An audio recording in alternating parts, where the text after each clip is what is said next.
Nice to see you have joined. What's up everyone? Today I would like to show you how to make pretty awesome, I would say even epic light rays with using just a couple of lights and haze. So before we start, there's something I would just like to try on.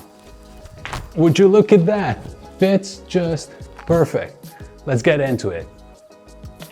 A while back, I had this idea that I would like to try to make an effect of light rays coming up from the ground. And you might have seen something similar like that in shows, stages, but in this case I wanted to create the scene small so it would be a nice effect to a product shoot. And for this test as the subject, the product, I used Nanlite box, and here are a couple of the results.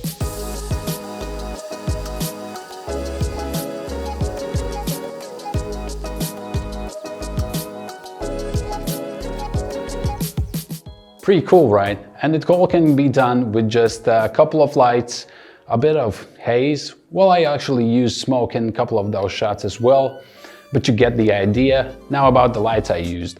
As you can see in the background, there's a PavoTube II 6C, Forza 60B, and there's another one, PavoTube II 6C, which makes the blue light over there and on the side of the subject. But this tube light, that only takes care of my face being lit from the side. But now let's get into the build, and I'm gonna show you step by step how did I create the scene to make these photos. To create these light rays, first what you want to do is get yourself a box.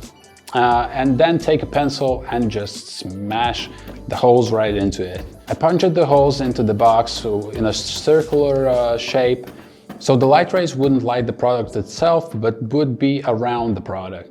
Next step was to start building this scene, and I started doing it by placing the box in the spot I wanted it to be. Then I placed the Forza 60B into the box.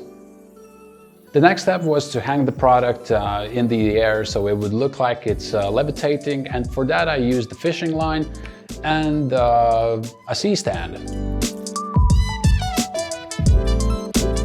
When that was done, I used the PavoTubes to bring in color and get a certain vibe. And you can try to put these in different positions because every time it will make the scene and the product look a little bit different.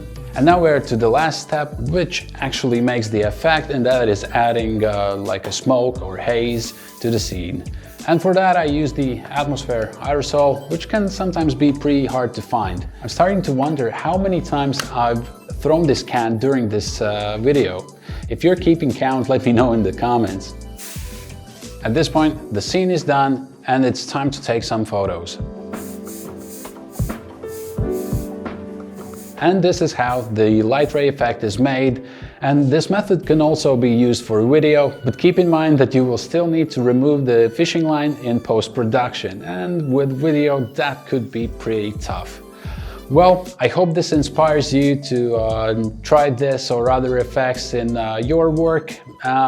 Subscribe if you haven't already, and I will see you in the next one. Ciao.